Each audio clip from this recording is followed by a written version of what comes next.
Hey there YouTube, it's Askew 2000. I just have kind of a quick slingshot review today. We're going to be looking at the relatively new Wasp Unifox Enzo. I'll just do a couple of comparisons and then I'll actually take a couple of shots. I also have a fancy new chronograph. I don't know if you guys can see that. I've been really trying to work on kind of developing like a slingshot hunting type skill. And so I'm really kind of interested in like the power and how much foot poundage I'm getting with my shots and everything like that. So yeah, we'll just take a few shots. Again, I'll do kind of a brief comparison. The Unifox is a great slingshot. I've had a Unifox for a while. I've had the kind of the standard, and this isn't quite the standard Unifox. It's the Unifox black satin. It's basically the same thing. It just has a kind of a satin finish on it and the black badge and everything like that. And I really love it. Again, like it's a super versatile slingshot. You can do through the fork. You can do over the top. It's just really pocketable and slim. I really like it. It's a great slingshot. And I also have the Unifox G10 Target Master. This is a really fun slingshot too. It's not quite as versatile, right? Because you have to tie on the bands and it's only over the top configuration. But still, it's a super fun slingshot. Super expensive slingshot, considering everything. But regardless, still a great slingshot to have and to keep around. Again, like the profile for the two standard Unifoxes or the regular Unifoxes are about the same. A couple of things that are a little bit different about the Unifox Enzo, and this one is the graphite. So the graphite has the red badge, actually has the red clips as well.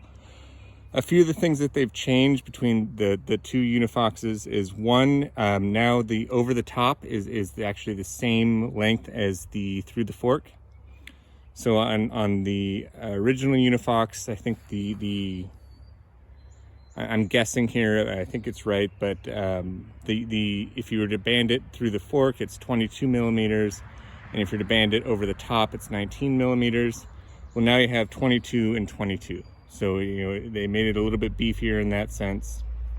Obviously, they changed the pinky hole a little bit. So instead of being just like a round thing, it's now a kind of an oblong shape, I guess that's what you'd call it. It is a little bit wider. I find that being a little bit wider is actually a good thing. I found that though the Unifox is comfortable, it does not. It's so slim sometimes that it just feels like kind of slips around a little bit now. It is a little bit thicker. I don't know if I can really get it on camera. You can see it's a little bit taller, a little bit thicker. All in all, still really great.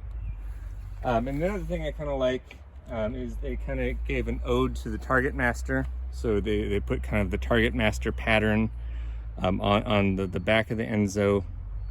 And I like that. I just think it's kind of a nice kind of consistency with regard to the market. And then the other big thing that they changed is the actual flip clips. Or they're not flip clips, just the clips that they have for them. Flip clips is for simple shot. Instead of being kind of the square thing, they've cut off a little bit of the end, made it a little bit more low profile. So all in all, I think it's a really great slingshot. I'm really happy that I got it. It took a little while to get here, and again, it was kind of expensive because I did have to order it from England. Now, that being said, there is now a market for US distribution of Wasp. I just got so impatient because I really wanted this slingshot, and this one was out of stock for a while, the graphite one. And so when it came back in stock, I was like, oh, I could wait till May 15th to possibly get it through a US distributor.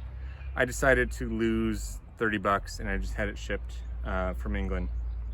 So either way, a great slingshot. Again, like it has all the qualities of the Unifox. It's extremely versatile. They've made some improvements to it. Again, it's a little bit bigger, but it's not so much bigger that it's like more noticeable in the pocket or anything like that. So what I'm gonna do now is I'm just gonna take a few shots.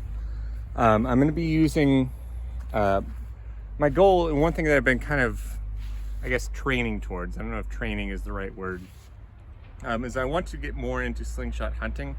I don't really consider myself a hunter, but I consider myself somebody who wants to be prepared for the situation that may arise. So I've been really interested in trying to get more power out of my slingshots. I've gone to 7/16 ammo. It's a little bit better, 7/16 steel. And now I'm just kind of working on like band tuning and trying to get everything set such that I can have a slingshot that delivers what I consider sort of sufficient power. I'm not quite there yet. I think with the band setup that I have right now, I'm only delivering about, maybe 8 foot-pounds. I'd like to get it up to about 10 to 12 foot-pounds at some point in the future. But I'll just take a couple shots with some 7/16 ammo. I'm using Simple Shot premium latex. This is the 0.7 millimeter. I think my next big change is going to go up to like 0.8 millimeter and see how that changes anything. But I'd like to be getting the 7/16 steel flying at, I don't know, maybe 250 or maybe closer to 300 feet per second if I could do it. But again, we'll just take a few shots at my little spinner that I have out here. I'm gonna kind of move off camera so you guys can see it. And my spinner is probably at this point maybe 7 or 8 yards from me, and I'll just kind of read off what the chronograph says, and just take these 6 shots and see what we can do. So that one came in at 209 feet per second. That's pretty good. Again, that's within probably hunting range. But again, just for like ethics and things like that, I probably want to get a little bit higher if I could. 210 feet per second, that's pretty good. I'm not going to do the math. Kind of the cool thing about this chronograph that I got, it's one of the Caldwell ballistic precision chronographs, is that you can actually plug it into your phone and you can actually put in the weight of the ammo. I mean, it'll do all of the foot-pound conversions for you, which is kind of nice. 207 feet per second.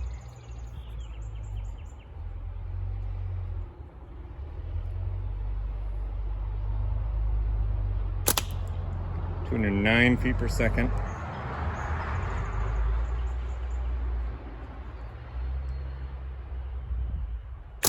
Oh, I missed that one. 211 feet per second.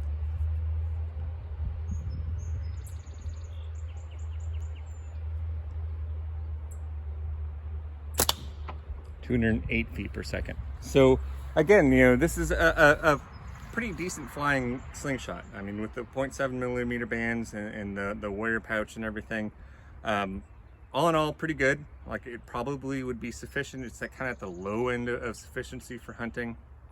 But again, like, I don't consider myself a hunter. I just want to be prepared if I ever do need to hunt for something. And so, 210 feet per second is pretty decent for 7/16 steel. But all in all, again, Wasp Unifox Enzo, awesome slingshot. I don't know how the graphite one is doing. I really like the graphite one, but they have a bunch of different colors, a bunch of different configurations and things like that. Definitely a slingshot worth checking out. So hope you enjoyed it, and hope all is well. Take care.